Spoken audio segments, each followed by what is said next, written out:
성격적으로는 의존성 성격 장애라는 분류가 있는데, 이분들은 스스로 어떤 결정을 내리기가 되게 힘든 분들이에요. 늘 누구에게 의존해 왔고, 어렸을 때부터 부모님이든 선생님이든 내가 의존을 하다가 어느 순간부터는 내가 스스로 판단을 하고 결정을 하고 내 삶을 살아야 되지 않습니까? 근데 이제 이분들은 그럼에도 불구하고 뭔가가 필요한 거죠.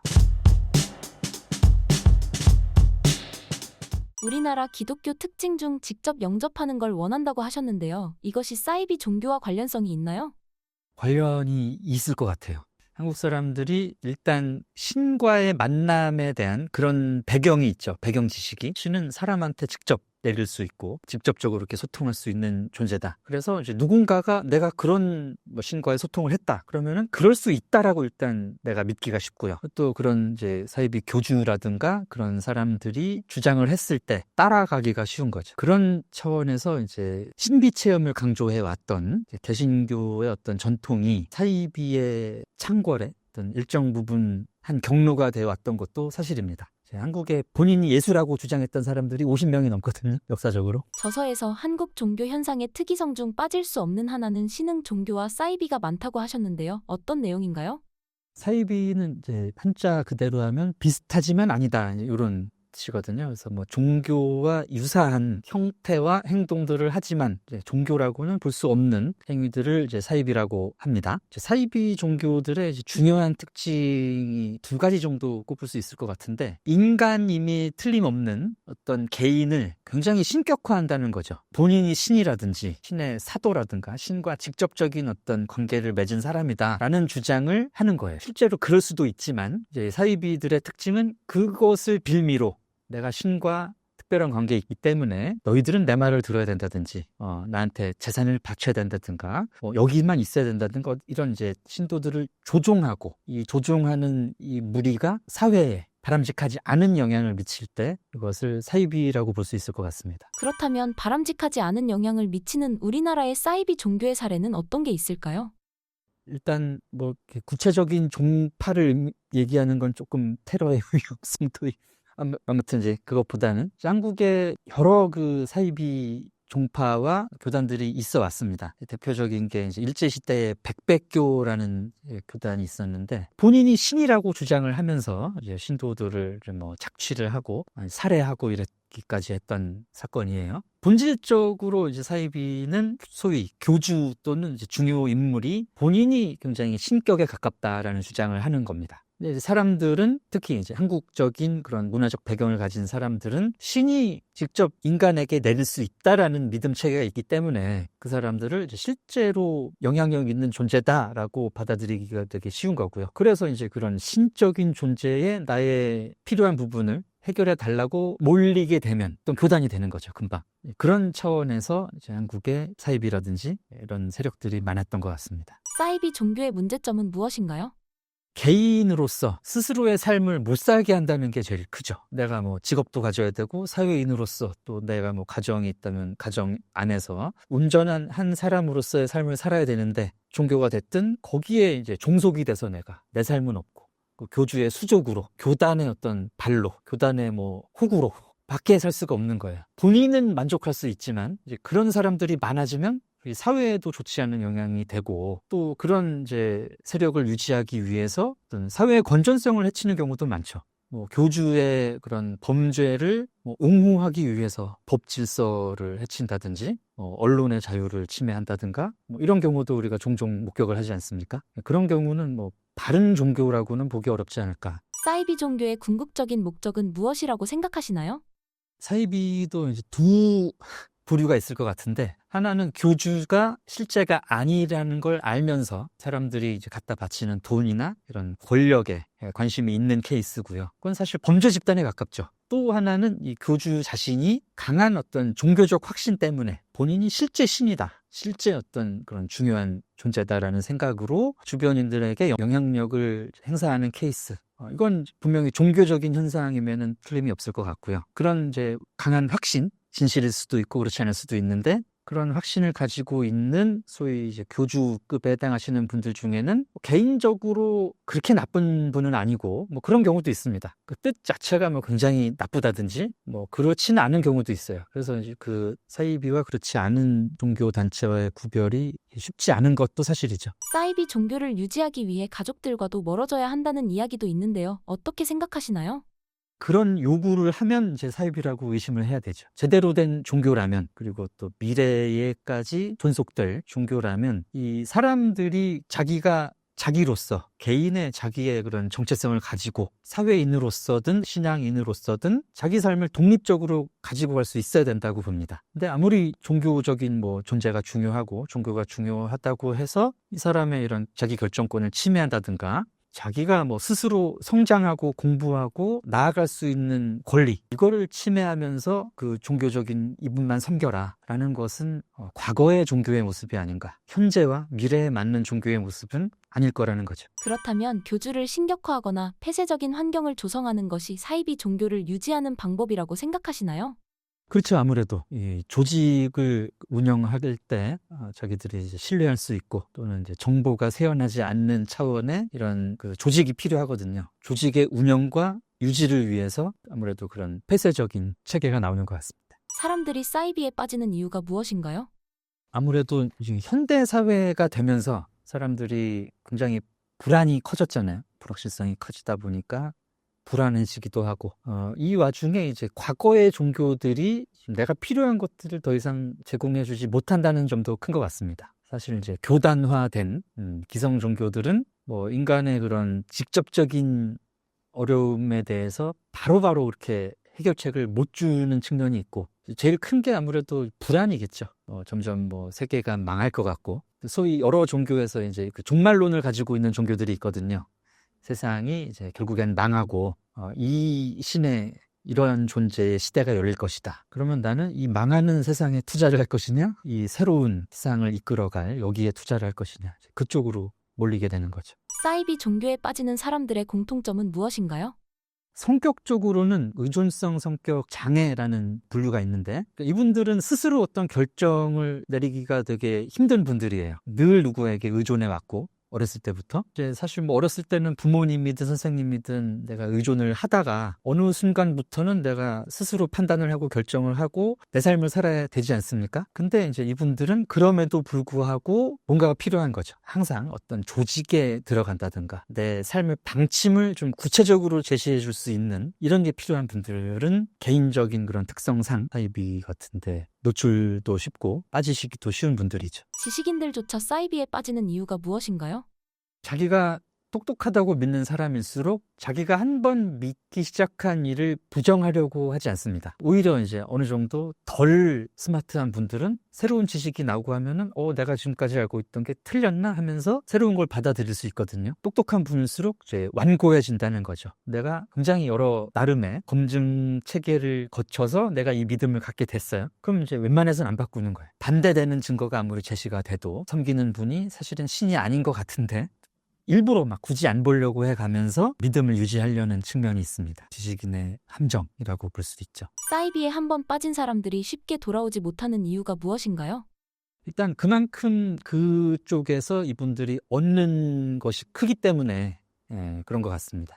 일부 이제 사이비 종교에서는 사람들의 교류 욕구, 인정 욕구를 굉장히 잘 만져줘요. 현대인들이 외롭고 또 인정받기 어려운 또 환경이고 시대이기 때문에 그런 불만을 가진 분들이 굉장히 점점 많아지죠. 이런데 이제 사람들이 나를 만나주고 나와 이야기해주고 너는 좋은 사람이야, 괜찮은 사람이야 이런 얘기를 해주고, 그럼 일단 내가 이 종교에 대해서 잘 몰라도 긍정적인 마음이 생겨버립니다. 그럼 거기서 무슨 소리를 해도 다 받아들일 준비가 돼 있는 거예요. 그러면 이게 틀렸다라는 게 계속해서 나한테 틀렸다는 정보들이 와도 거기 있고 싶죠. 그냥 이 측면이 있고, 똑똑한 분들이라든지 믿음이 강한 분들은 또는 이제 종교를 이제 투자 개념으로 이해하고 계시는 분들은 내가 여기에 지금 투자한 게 얼만데 라는 생각도 쉽게 못 나오는 이유이지 않을까 싶습니다. 일종의 이제 매몰 비용이죠. 경제 채널이니까. 앞에서 말씀하신 내용 중에 투자한 게 얼마인데 라는 건 어떤 내용인가요?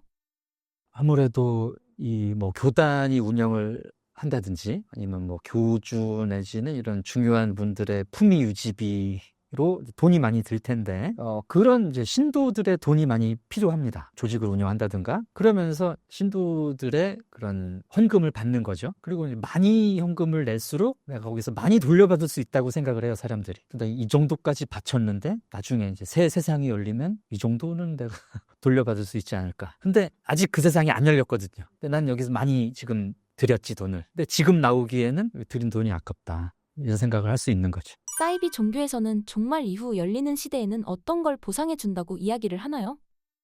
일단은 이제 영생이라는 측면이 있고요. 딴 사람들은 다 죽을 건데 너희들은 안 죽는다. 또는 이제 실질적인 이제 물리적인 영생을 꿈꾸는 분들도 있습니다. 안 죽는다, 사람이. 뭐 어떤 영적인 그런 의미가 아니라 지금 이 존재 그대로 영원히 살 수 있다. 또 하나는 또 이제 새로운 세상이 열렸을 때 거기서 이제 내가 갖게 될 권력과 실제적인 부에 관심이 있는 분들도 있을 것 같아요. 사실 이제 종말론을 가지고 있는 종교들은 이게 상당 부분 상징적인 의미일 수가 있고 또는 상징이 아니더라도 해석을 굉장히 조심해서 해야 되는 해석이 사실 열려 있는 측면이 있는데 그 이제 사이비라든가 이런 사람들은 이 종말론을 굉장히 자기 입맛대로 해석을 하는 거죠. 이 뭐 지금 이런 뭐 기후 변화라든가 이런 게 종말의 증거고 뭐 지금 러시아 전쟁 이게 그런 여기 나오는 이거고 그리고 여기 예언된 이게 이분이고 그러니까 당신은 여기에 지금 기대야 되고 그런 이제 해석의 구체성이 들어갈수록 의심을 좀 해보셔야 되는 거죠. 사이비 종교는 없어지지 않고 삶이 힘들어질수록 더 많아질까요? 그렇죠. 계속 불안해하는 사람들은 있고 기댈 게 필요한 사람들은 있으니까요.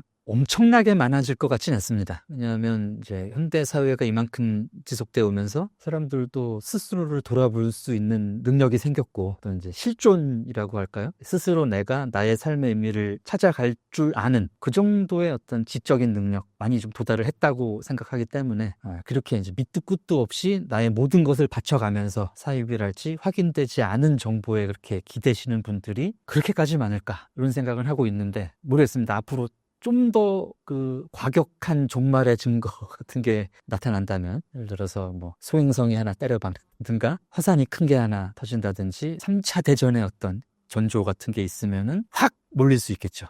그런 계기로 인해서. 우리나라에서 무당이 계속해서 늘어나는 이유가 무엇인가요?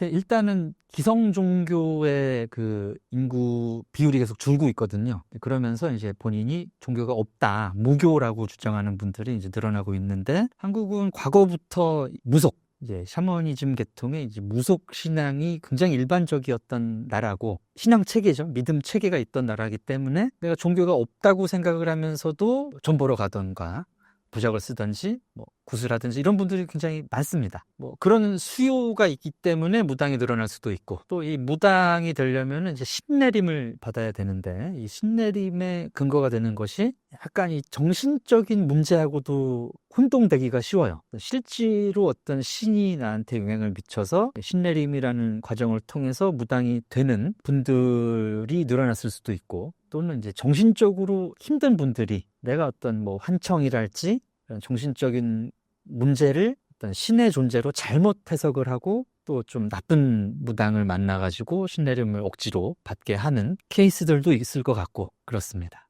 역사적으로 어떤 특징이 있을 때 무당이 많아졌나요? 우리나라에서 이렇게 무당이 막 늘어났다 이렇게 볼 수 있었던 때는 없고요. 삼국시대 이후로 우리가 불교를 많이 승항을 하면서 무속 쪽은 인간으로 산으로 이렇게 들어간 게 사실이고 또 조선시대도 이제 유교 국가였기 때문에 이렇게 드러내놓고 막 무업을 하거나 늘어나고 이런 적은 이제 많이 없습니다. 오히려 지금처럼 현대사회 오히려 이제 21세기가 들어서 눈에 띄게 늘어나고 있는 건 차라리 요즘인 것 같아요. 영화 파묘, 무속인 컨셉의 예능 등 많이 양지화되었다고 생각되는데요. 그 배경을 어떻게 분석하셨나요? 그게 일단은 우리가 그 삼국시대 이후부터 무속을 그렇게 좋게는 안 봐왔었어요. 특히 이제 조선시대는 더 그랬고 일제강점기에도 더 그랬고 또 현대한국의 초반기 50년대, 60년대, 70년대까지만 해도 이게 이제 미신타파다 해가지고 상당히 무당들을 천시를 했었습니다. 근데 최근에 이렇게 무속에 대해서 사람들이 좀 친근함도 갖고 여러 뭐 종교라든지 사람들이 뭐 선택할 수 있는 뭐 직업군 내지는 예능에서도 이렇게 등장을 하는 걸 보면은 사람들이 이제 더 이상 무속, 무당을 질 낮은 거다, 미신이다, 이렇게 미개하다라고는 생각을 안 하게 된 것 같습니다. 이거는 뭐 문화적 입장에서는 바람직한 일일 수도 있어요. 그러니까 우리의 어떤 배경이지 않습니까? 한국 사람들의 심리적인 배경이 무속이고 무당들이 또 그런 역할들을 해오셨고 한데 이게 미개하고 버려야 되는 거다라는 생각은 우리의 어떤 뿌리를 부정하는 걸 수 있거든요. 그래서 그런 쪽에서는 좀 우리의 뿌리라든지 전통을 좀 제대로 볼 수 있는 때가 됐다, 이렇게 보고 있습니다. 해외에도 무당이 있나요? 없진 않죠. 기독교 국가들에서도 또 이제 이슬람 국가에서도 무당에 해당하는, 다시 말해서 어떤 초자연적인 존재와 본인이 소통을 하고 사람들의 문제를 해결해 주는 사람들은 있습니다. 그 유럽 같은 경우는 이제 카톨릭이 워낙에 강세를 보이면서 이게 이제 옛날에는 뭐 마녀 취급도 당했었고, 또 이슬람 같은 경우도 유일신 종교이기 때문에 이런 사람들이 이제 공식적으로는 인정이 안 되고 있다고 그래요. 쉬쉬하면서 우리가 점집 찾아가듯이 이렇게는 이제 있다고 합니다. 우리처럼 이렇게 좀 최근처럼 특히나 많이 양지화되고 사회의 어떤 주요 종교처럼 받아들여지는 나라가 잘 없죠. 무당의 역할이 정확히 어떤 건지 궁금합니다. 그러니까 이제 과거에는 무당들이 그 제의를 담당을 한 게 제일 컸죠. 하늘의 제사를 지내고 뭐 산신의 제사를 지내고, 다음에는 이제 상담의 역할도 굉장히 컸던 것 같습니다. 사람들이 자기 문제를 해결하면서. 근데 웬만한 거는 굿까지 가지 않아도 그렇게 조금 내 고민 얘기하다 보면 해결되는 것도 많거든요. 그리고 또 마을이나 이제 지자체, 뭐 나라 같은 경우에 컨설팅의 역할도 빠지지 않고 지금도 좀 있는 것 같은 느낌이 드는데, 그렇죠. 내가 도움 받을 수 있는 거는 다 받는다는 느낌으로 뭐 하늘의 뜻은 어떠냐. 또 이제 과거 같은 경우는 이제 치료 굉장히 큰 비중이었죠. 의학이 지금처럼 발달하지 않았고 또 의학의 혜택을 모든 사람들이 받을 수 없었을 때는 무당들이 금방 이렇게 뭐 푸닥거리 해서 금방 이제 낫게 해준다는 믿음. 마지막으로는 이제 엔터테인의 효과가 있었죠. 이제 아까 말씀드리기로 굿이 뭐 며칠씩 하루 종일 춤과 노래, 이게 되게 큰 볼거리고 구경거리고 했었을 겁니다. 그런 이제 전체 기능이 이제 과거의 종교의 기능이기도 하고요. 사회 유지하고 맞닿는 기능이기도 하고 그랬었죠. 그렇다면 현재는 제해 등 행사가 없나요? 뭐 지금도 공식적인 그런 게 있긴 있어요. 뭐 천신제, 풍어제 이런 쪽으로 그런 것도 이제 무당들이 하시고, 지금은 아무래도 이제 상담, 그래서 뭐 정신과 선생님이라든지 상담 선생님들의 이제 주된 경쟁 상대. 시고요. 또 치병 쪽도 이제 남아 있는 부분이 소위 그 귀신 들림에 의한 병, 이쪽은 이제 무당들이 지금도 꽤 많이 하고 계신 걸로 알고 있습니다. 신내림이 정확히 어떤 것이고 어떤 사람이 무당이 되는 건지 궁금합니다. 그 신내림이 그 무당이 선택한 사람들이 이제 신병을 먼저 앓기 시작을 하는데, 그 한국 무속에는 보통 이제 샤머니즘이라는 게 이제 이런 식의 종교를 의미합니다. 신적인 존재들이 사람을 하나 찍어요. 얘는 내 거다, 그래서 나의 제자다, 이렇게 찍고 이 사람은 이제 무당이 돼야 됩니다. 그럼 이 사람한테 신병이라는 증상이 나타나는데, 이게 뭐 헛게 보이기도 하고 헛게 들리기도 하고 되게 몸이 아프기도 하고 일이 잘 안 풀리기도 하고, 그래서 결국에는 내가 무당이라는 걸 받아들일 수밖에 없는 상황까지 이제 몰아가는 거죠. 그래서 이게 이 사람이 이제 내가 신을 받겠다, 당신을, 그러면 이제 내림굿을 통해서 무당이 되는 거죠. 과거에는 이게 어떤 옛날에 우리나라에 특히 여성들이 무당이 많이 되셨고, 지금도 이제 마찬가지인데, 제가 그 학술적으로 좀 해석을 해본 결과는 전통 사회의 사회 활동이라든가 배우지도 못하셨고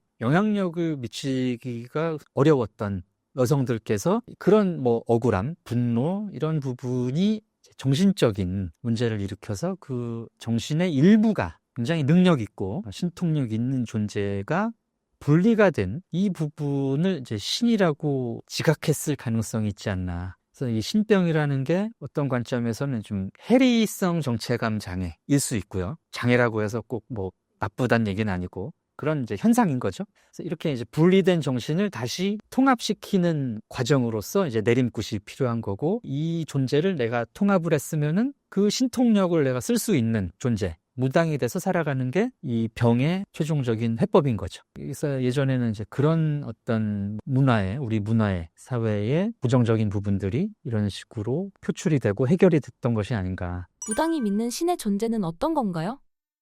학자들에 따르면 무속신이 한 300여 위가 넘는다고 알려져 있습니다. 다른 뭐 다신교 계통, 뭐 자연신 계통의 종교에 비해서 많은 건 아니에요. 굿할 때 이제 여러 신들이 언급이 됩니다. 천신 계통도 있고요, 자연신 계통도 있고, 뭐 도교 쪽 신들도 있고, 불교 쪽 이름도 나오고 해서 이제 굉장히 많은 신들이 계신데, 한국 무속의 특징이라고 볼 수 있는 게 인간에게 좀 더 가깝게 영향을 주는 분들, 이분들은 그런 이제 신적이고 그런 뭐 타 종교의 이런 이름이 아니라 좀 가까운 존재라는 거죠. 그래서 뭐 장군신이라든지 뭐 누구 할아버지, 동자, 아이, 할머니 이런 분들, 물론 이제 어떤 자연신, 산신일 수도 있고 뭐 과거에 계셨던 뭐 장군이셨을 수도 있고 큰 뭐 인물이셨을 수도 있는데, 이분들이 신이 돼서 우리를 지켜줄 거다, 내 문제를 해결해 줄 거다 하는 믿음이 있죠.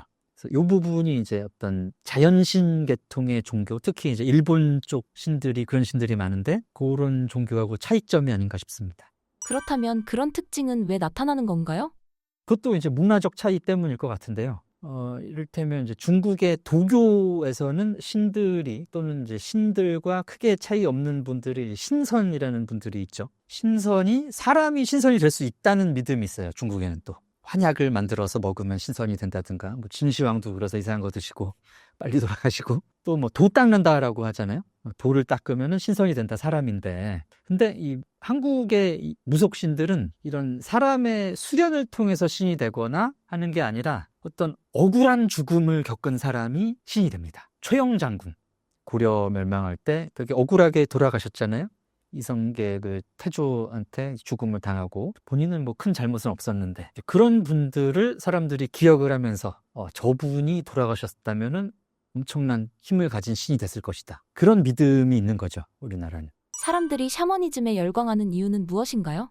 접근성이 커진 것도 굉장히 큰 이유일 것 같습니다. 전화 영업도 많이 하시고, 뭐 유튜브도 하시는 무당들도 많고, 또 앱도 있어요. 점 뭐 봐주는 앱도 있고, 그리고 또 그만큼 사람들이 바로바로 물어볼 수 있는 대상이 필요하다는 증거도 되겠죠. 사실 정신적인 어려움, 뭐 불안이라든가 걱정을 해결할 때 정신과라든가 상담 선생님을 찾아가지 않습니까? 그분들은 사실 구체적인 도움은 못 주시거든요. 언제 취업이 될지, 언제 결혼을 할지, 뭐 어떤 직종을 뭐 원서를 써야 될지, 뭐 몇 년도쯤에 취업운이 올지, 이거를 뭐 정신과나 상담소에서는 얘기를 못 해주시니까, 그런 내가 궁금한 게 있으면은 물어볼 있는 거잖아요, 사실은 우리 문화에서는. 이제 물어보고, 그런 거를 이제 예전처럼 뭐 이거는 미신이니까 내가 하면 안 되고, 이런 뭐 죄책감이라든가 그런 꺼림 없이 좀 이제 현대사회에서는 좀 가볍게 접근을 하는 것 같습니다.